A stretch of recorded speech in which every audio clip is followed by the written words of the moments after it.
आप सुन रहे हैं जगत गुरु तत्वदर्शी संत रामपाल जी महाराज द्वारा लिखित पुस्तक धरती ऊपर स्वर्ग का पेज नंबर 1। सत साहेब सतगुरु स्वामी रामदेवानंद जी महाराज की जय।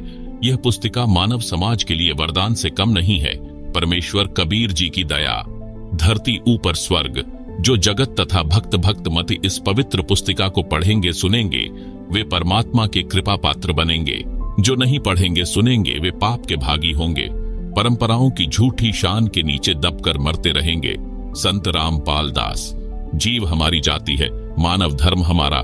हिंदू मुस्लिम सिख ईसाई धर्म नहीं कोई न्यारा। आप सुन रहे हैं जगत गुरु तत्वदर्शी संत रामपाल जी महाराज द्वारा लिखित पुस्तक धरती ऊपर स्वर्ग का पेज नंबर 3। हे मानव, पढ़ अनमोल वचन, बनेगा धरती ऊपर स्वर्ग। मानव यानी स्त्री पुरुष का जन्म भाग्यवान यानी लकी आत्माओं को मिलता है, जो पूर्व जन्मों में किए शुभ व अशुभ कर्मों यानी पापों तथा पुण्यों पर आधारित होता है, जिसे प्रारब्ध कहा जाता है। इस बात को सब मानते हैं कि कर्म से सुख और कर्म से दुख होता है। सुख नाम स्वर्ग का तथा दुख नाम नरक का प्रतीक है। जिस घर में सुख है सब कहते हैं कि आपका घर तो स्वर्ग है, जहां दुख होता है तो कहते हैं कि उनका घर तो नरक बना है। सर्वप्रथम उन दुखों पर प्रकाश डालता हूं जो हमने अपने अनावश्यक रीति रिवाजों के कारण स्वयं लाद रखा है तथा नशे के आदी होकर घर नरक बना रखा है, जो प्रारब्ध में नहीं होता। हमारा यानी संत रामपाल दास व अनुयायियों का उद्देश्य धरती को स्वर्ग बनाना है। विवाह कर्म जो दुख का कारण है। बच्चों का संस्कार परमात्मा ने बना रखा होता है, उसी संस्कारवश 2 बच्चों का विवाह संयोग होता है। यह प्रारब्ध में निर्धारित होता है। इस कार्यक्रम में जो समाज में रीति रिवाज बना रखी है वे इस प्रकार हैं। नंबर 1 दहेज देना व लेना। नंबर 2 गाजे बाजे के साथ डीजे आदि को बजाकर विवाह करना। नंबर 3 शराब का तड़का नहीं लगा तो मजा किरकिरा। शराब पीकर जूते बाजना पूर्व निर्धारित होता है। आपको यानी विशेषकर हिंदू समाज को बताना चाहता हूं कि आप जी श्री ब्रह्मा जी, श्री विष्णु जी तथा श्री शिव जी व माता दुर्गा जी के मानने वाले हैं। क्या आपको पता है कि माता दुर्गा जी ने अपने 3 पुत्रों का विवाह कैसे किया था? प्रमाण के साथ पढ़ो। प्रमाण श्रीदेवी पुराण के स्कंद 3 अध्याय 4 से 5 में लिखा है कि श्रीदेवी जी यानी अष्टांगी देवी यानी दुर्गा जी ने वचन से 3 लड़की उत्पन्न की। नंबर 1 श्री सावित्री जी यानी महासरस्वती। नंबर 2 श्री लक्ष्मी जी यानी महालक्ष्मी। नंबर 3 श्री पार्वती जी यानी महाकाली गौरी। पहले श्री ब्रह्मा जी को बुलाया तथा कहा, बेटा इस लड़की का नाम सावित्री है, इसे अपनी पत्नी रूप में रख, जाओ अपना घर बसाओ। श्री ब्रह्मा जी व श्री सावित्री जी ने माता जी को प्रणाम किया और वो ब्रह्मा लोक में अपने घर चले गए। विवाह संपन्न हुआ। फिर दूसरे पुत्र श्री विष्णु जी को बुलाया और कहा, बेटा इस लड़की का नाम लक्ष्मी है, इसे अपनी पत्नी रूप में रख, जाओ अपना घर बसाओ। दोनों माता जी को प्रणाम करके विष्णु लोक में चले गए। विवाह संपन्न हुआ। फिर तीसरे पुत्र श्री शिव जी को बुलाया तथा कहा, बेटा इस लड़की का नाम पार्वती यानी उमा है, इसे अपनी पत्नी रूप में रख, जाओ अपना घर बसाओ। दोनों ने माता जी को प्रणाम किया और शिव लोक में चले गए। विवाह संपन्न हुआ। आओ विचार करें। न बाराती थे, न भांति थे, न कढ़ाई चढ़ाई, न मिठाई बनाई, बाजे न डीजे बजा, न दहेज दिया न लिया। वर्तमान में हिंदू समाज में विवाह कैसे होता है ये बताने की आवश्यकता नहीं, क्योंकि आप सब जानते हैं। क्या हम ब्रह्मा जी, विष्णु जी तथा शिव जी से भी बड़े हो गए जो व्यर्थ की रीति रिवाज बनाकर बोझ लाद लिया? आप सुन रहे हैं जगत गुरु तत्वदर्शी संत रामपाल जी महाराज द्वारा लिखित पुस्तक धरती ऊपर स्वर्ग का पेज नंबर 4। अध्यात्म की दृष्टि से देखें, इस संसार में एक क्षण का भरोसा नहीं, कब क्या घटना घट जाए। हम इस बात को मध्य नजर रखकर अपना जीवन जीते हैं तथा शास्त्रों के अनुसार धार्मिक व सामाजिक क्रिया करते हैं। धार्मिक शास्त्र परमात्मा का बनाया संविधान यानी कॉन्स्टिट्यूशन है। जो व्यक्ति संविधान का उल्लंघन करता है वह दंडित होता है। उसे न सुख प्राप्त होता है, न कार्य सिद्ध होते हैं, न उसका मोक्ष यानी गति होती है। प्रमाण गीता अध्याय 16 श्लोक 23 से 24 में है। श्लोक 23, हे अर्जुन, जो व्यक्ति शास्त्र विधि को त्याग कर अपनी मर्जी से मनमाना आचरण करता है उसको न सुख की प्राप्ति होती है न सिद्धि प्राप्त होती है यानी जिससे कार्य सिद्ध होते हैं, तथा न उसको मोक्ष प्राप्त होता है। श्लोक 24, इससे तेरे लिए कर्तव्य यानी जो धार्मिक व सामाजिक कार्य करने योग्य हैं, और अकर्तव्य यानी जो धार्मिक व सामाजिक कार्य नहीं करने योग्य हैं, की व्यवस्था में शास्त्र ही प्रमाण है। इसलिए तू शास्त्रों में बताए कर्म कर। प्रमाण के लिए श्रीमद् भागवत गीता अध्याय 16 श्लोक 23 से 24 की फोटोकॉपी दी गई है, जिसे आप पुस्तक में देख सकते हैं। आप सुन रहे हैं जगत गुरु तत्वदर्शी संत रामपाल जी महाराज द्वारा लिखित पुस्तक धरती ऊपर स्वर्ग का पेज नंबर 5। अब देखें श्रीदेवी महापुराण यानी श्रीमद् देवी भागवत के स्कंद 3 अध्याय 4 से 5 की फोटोकॉपी, जिसे आप पुस्तक में देख सकते हैं, जिसमें तीनों देवताओं के विवाह करने वाला प्रकरण है। विवाह कर्म पर प्रकाश हम विवाह शास्त्रों के अनुसार करते हैं। भक्त परिवार लड़के व लड़की का रिश्ता देखते हैं, दोनों पक्ष सहमत हो जाते हैं। उसके पश्चात दोनों पक्ष निकट के आश्रम में जानकारी देते हैं, विवाह की तिथि पता करते हैं। उनको गुरुजी द्वारा तिथि निर्धारित की जाती है, कोई नक्षत्र या पतरा आदि का ढोंग करके नहीं। सामान्य तिथि जिस दिन छुट्टी हो या सत्संग समागम हो या जो दोनों पक्षों की सुविधा अनुसार हो। निर्धारित तिथि को दोनों पक्ष आश्रम में या सत्संग स्थल पर जो स्थान बताया गया होता है उस पर आते हैं। संत गरीबदास जी महाराज जी की अमृतवाणी में एक असुर निकंदन रमैनी अध्याय है, जिसमें विश्व की सभी दैवीय शक्तियों की स्तुति की गई है। उसको पढ़ा जाता है, बोला जाता है, ऑडियो स्पीकर पर सुनाई जाती है। भक्तों को मौखिक भी याद होती है, सब मिलकर बोलते हैं। ये हमारे विवाह के गीत हैं। आप सुन रहे हैं जगत गुरु तत्वदर्शी संत रामपाल जी महाराज द्वारा लिखित पुस्तक धरती ऊपर स्वर्ग का पेज नंबर 6। विशेष जगत में विवाह के लिए शुभ लगन पंडित द्वारा शोधी जाती है, जो कहता है कि इन नक्षत्रों में बच्चों का विवाह होने से सदा मंगल रहेगा, बच्चे सदा सुखी रहेंगे।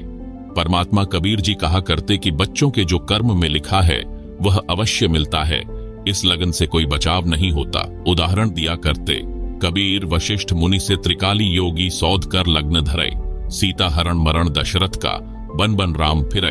अर्थात जिस समय श्री रामचंद्र जी का विवाह सीता जी से होना था, उस विवाह की शुभ लगन तिथि राजा दशरथ के गुरु ऋषि वशिष्ठ जी ने शोध कर रखी थी। कहा था कि बच्चे सदा सुखी जीवन जिएंगे।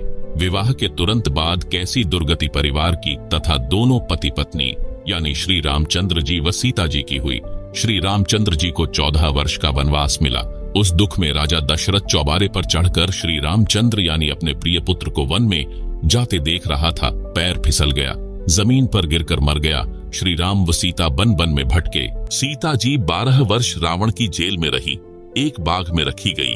उसको फल तोड़कर खाने का अधिकार नहीं था। जो अपने आप टूटा हो उस फल को सीता खा सकती थी। गर्मी सर्दी वर्षा में उसी वृक्ष के नीचे रही, महाकष्ट उठाया। क्या बचाव किया उस लगन ने। इसलिए हम सामान्य विधि से सब विवाह क्रिया करते हैं। पूर्ण परमात्मा को इष्ट रूप में पूजते हैं, जिससे संकट टल जाते हैं। पढ़ें एक झलक यानी कुछ अंश उस अमर ग्रंथ यानी सूक्ष्म वेद की वाणी का। मैं यानी लेखक देवी देवताओं का सम्मान करता हूँ। मैं तथा मेरे अनुयायी प्रतिदिन विश्व के देवी तथा देवताओं की स्तुति करते हैं। प्रमाण के लिए दोपहर की स्तुति के कुछ अंश। सत्पुरुष समर्थ ओमकारा, अदली पुरुष कबीर हमारा। आदि युगादि दया के सागर, काल कर्म के मोचन आगर। दुख भंजन दरवेश दयाला, असुर निकंदन करय पैमाला। आब खाक पावक और पौना, गगन सुन्न दरियाई दौना। धर्मराय दरबानी चेरा, सुरसुरों का करे नबेरा। सत का राज धर्मराय करही, अपना किया सभी दंड भरही। शंकर शेष रु ब्रह्मा विष्णुम, नारद शारद जाउर रसनम। गौरिज और गणेश गौसाई, कारज सकल सिद्ध होए जाही। ब्रह्मा विष्णु रु शंभु शेषा, तीन यु देव दयालु हमेशा। सावित्री और लक्ष्मी गौरा, तिहु देवा सिर कर हैं चौबरा। नील नाभ से ब्रह्मा आए, आदि ओम के पुत्र कहाय। शंभु मनु ब्रह्मा की शाखा, द्रग युज साम अथर्व भाषा। पीब्रत भया उतानम पाता, जाके ध्रुव हैं आत्मज्ञाता। आप सुन रहे हैं जगत गुरु तत्वदर्शी संत रामपाल जी महाराज द्वारा लिखित पुस्तक धरती ऊपर स्वर्ग का पेज नंबर 7। सनक सनंदन सनातन संत कुमारा, 4 पुत्र अनुरागी धारा। 33 कोटि कला विस्तारी, सहंस 88 मुनिजन धारी। कश्यप पुत्र सूरज सुरज्ञानी, 3 लोक में किरण समानी। 60,000 संगी बाल्य खेलम, बीना रागी अजब बलेलम। 3 कोटि योद्धा संग जाके, सिख बंधी है पूर्ण साके। हाथ खड्ग गले पुष्प की माला, कश्यप सुत है रूप विशाला। कौस्तभ मणि जड़िया विमान तुम्हारा, सुरनर मुनिजन करत जोहारा। चंद सूर चकवे पृथ्वी माही, निश्वासर चरणों चित्तलाही। पीठ है सूरज सन्मुख चंदा, काटे त्रिलोकी के फंदा। तारायण सब स्वर्ग समूलम, पखे रहे सतगुरु के फूलम। जय जय ब्रह्मा समर्थ स्वामी, येति कला परम पद धामी। जय जय शंभु शंकर नाथा, कला गणेश अरु गौरिज माता। कोटि कटक पैमाल करंता, ऐसे समर्थ शंभु कंता। चंद लिलाट सूर संगीता, योगी शंकर ध्यान उदीता। नीलकंठ सोहे गरुड़ासन, शंभु योगी अचल सिंहासन। गंग तरंग छूटे बहुधारा, अजपा तारी जय जयकारा। रिद्धि सिद्धि दाता शंभु गोसाई, दारिद्र मोक्ष सबय होए जाही। आसन पदम लगाए योगी, नि इच्छा निर्वाणी भोगी। सर्प भुजंग गले रुंड माला, वृषभ छरहिए दीन दयाला। वामे कर त्रिशूल विराजय, दहने कर सुदर्शन साजय। सुन अरदास देवन के देवा, शंभु योगी अलख अभेवा। तू पैमाल करे पलमाही, ऐसे समर्थ शंभु साई। 1 लख योजन ध्वजा फरकें, पचरंग झंडे मोहरे रखें। काल भद्र कृत देव बुलाऊं, शंकर के दल सभी ध्याऊं। भैरव क्षेत्रपाल पलीतम, भूतरु दैत्य चरहे संगीतम। राक्षस भंजन विरद तुम्हारा, ज्यों लंका पर पदम 18। कोटियों गंधर्व कमंद चढ़ावे, शंकर दल गिनती नहीं आवे।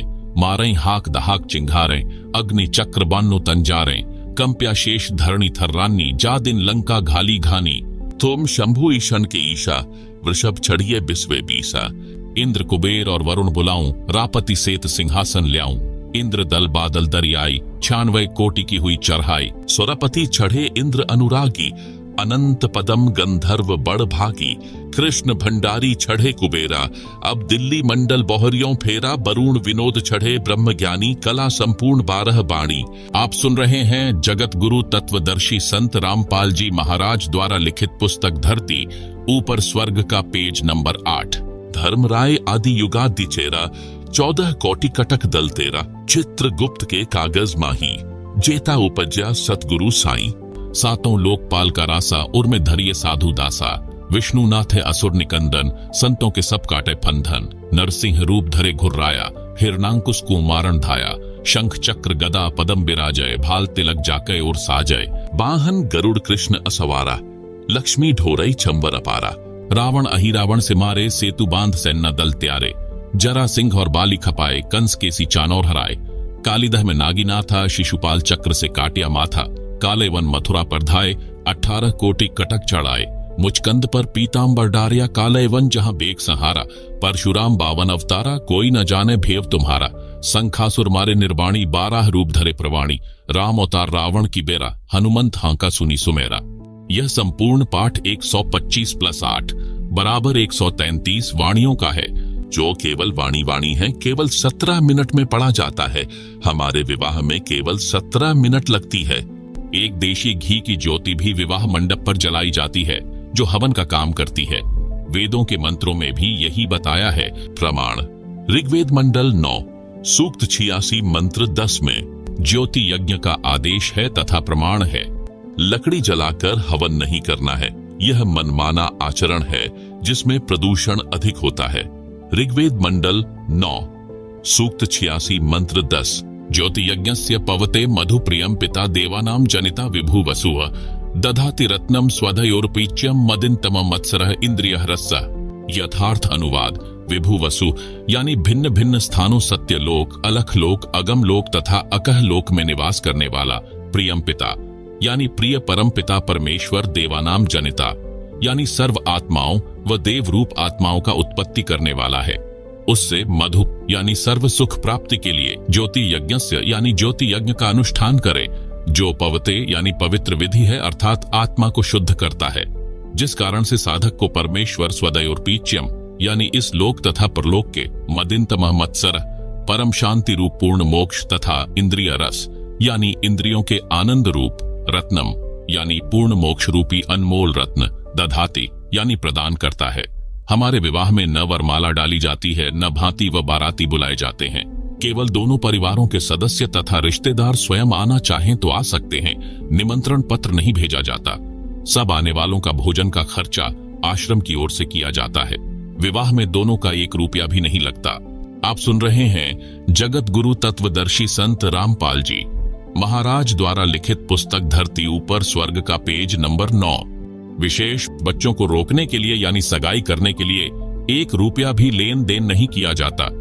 हमने श्रीदेवी पुराण शास्त्र का पूर्ण अनुसरण किया है। लगभग 40,000 बच्चों का विवाह इस विधि से कराया जा चुका है। सबके घरों में सुख शांति है। विवाह के पश्चात बेटी सीधे अपने ससुराल जाती है। न कोई श्रृंगार न मेहंदी आदि का दिखावा किया जाता है। कोई दहेज नहीं दिया जाता। सामान्य वस्त्र लड़का व लड़की पहनते हैं। बेटी अपने पिता के घर से 4 सूट यानी 4 जोड़ी कपड़े ही ले जा सकती है। उसके पश्चात ससुराल वाले अपनी बेटी की तरह उसे सब वस्तु उपलब्ध करवाते हैं। बाद में उनके बच्चों के विवाह में कोई भात का आयोजन नहीं किया जाता है, यानी पिताजी की ओर से जैसे भाई भात भरते हैं ऐसा कुछ नहीं करना है। लड़की माँ के घर आती है तो आए, उसे न कोई पैसा दिया जाएगा न कोई कपड़ा।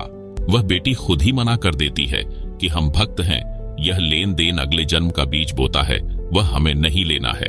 100-200 रुपये से जीवन भर का काम नहीं चलता, अपनी कमाई से काम चलेगा। पैसे से प्रेम है तो भाई बहन वाला प्रेम खत्म होता है। भाई व बहन का मोह अलग होता है।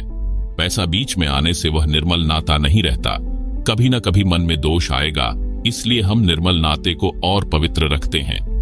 विशेष माता पिता व भाई बहन बेटी को उस समय जितने मर्जी स्वेच्छा से वित्तीय मदद कर सकते हैं। जब बेटी के ऊपर कोई समस्या पड़ जाती है, जैसे भैंस या गाय दूध वाली मर जाती है, तो उसके लिए पैसा बेटी को दे सकते हैं। कोई मकान बनाना है, अनिवार्य है, तो उसमें सहयोग कर सकते हैं। कोई कारोबार बेटी करना चाहती है तो उसमें मदद कर सकते हैं।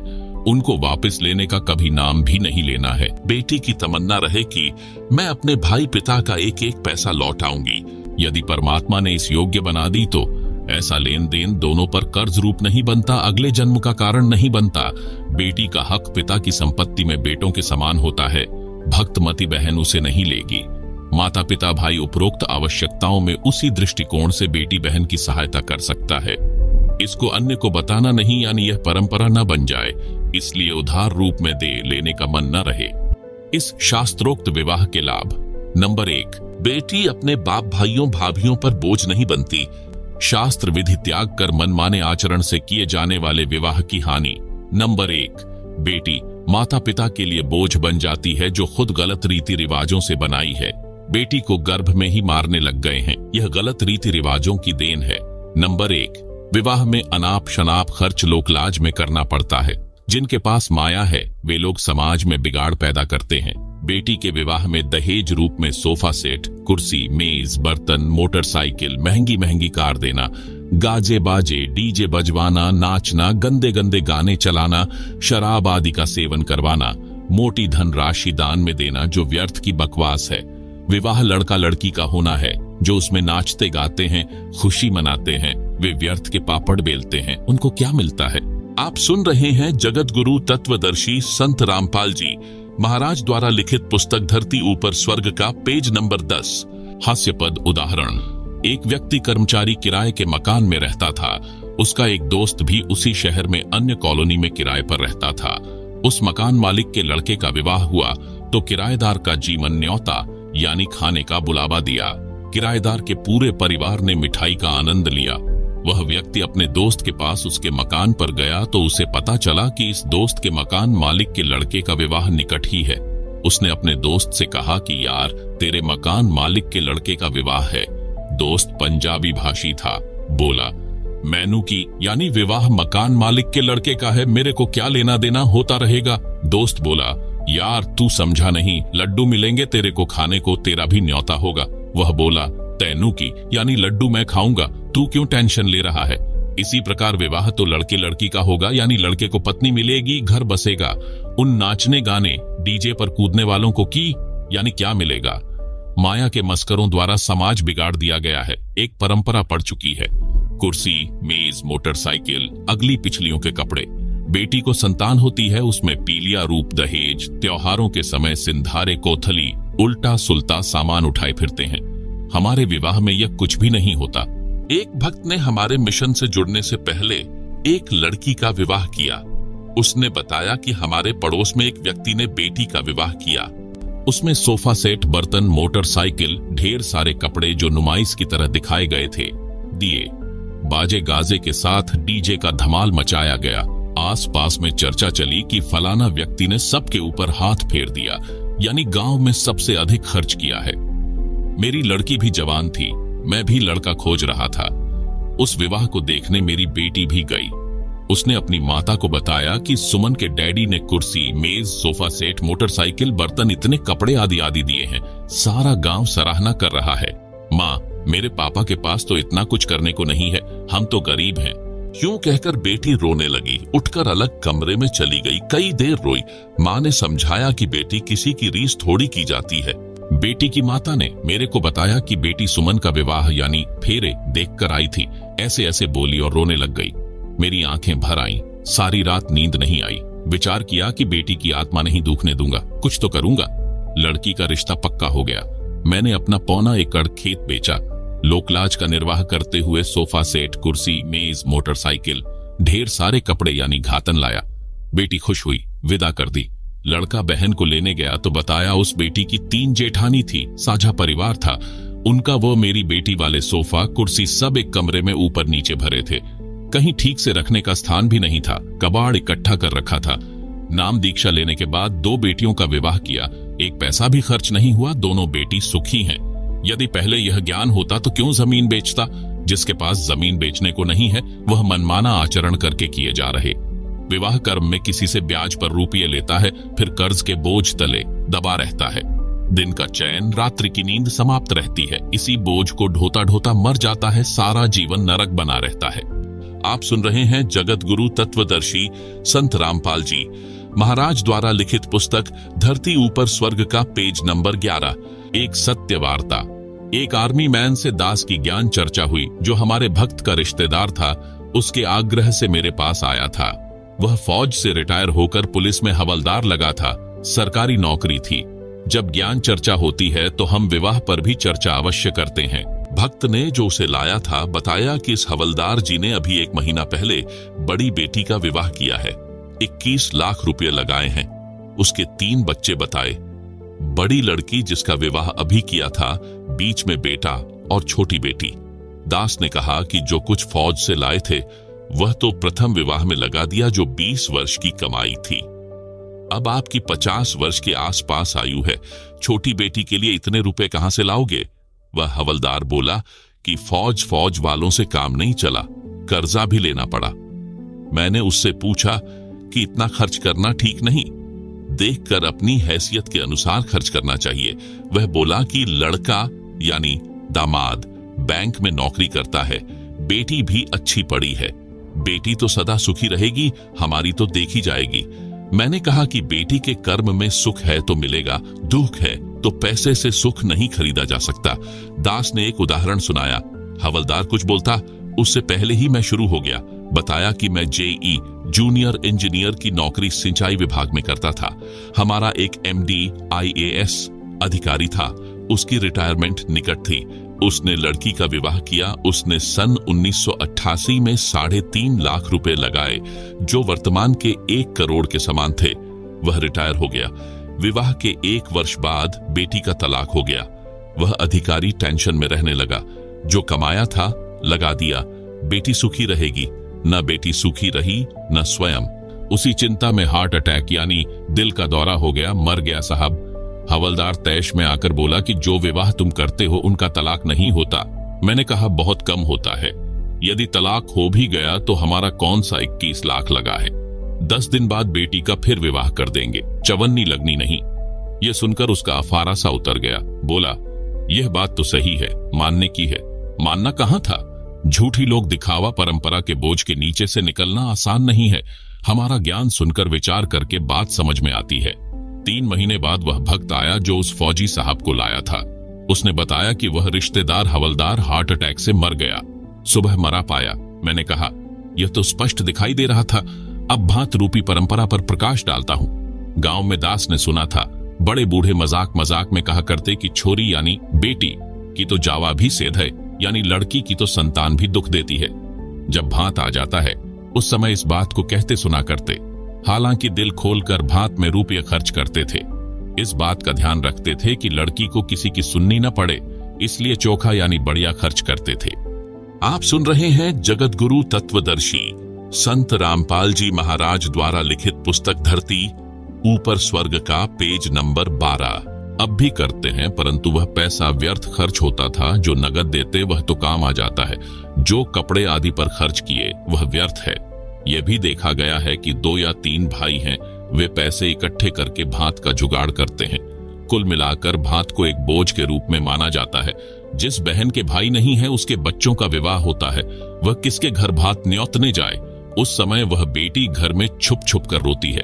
उसकी परेशानी देखकर हमने ये फैसला लिया है कि भात भी व्यर्थ में लाद रखा है, ये नहीं भरना है। बहन की मदद आपत्ति के समय डटकर करो।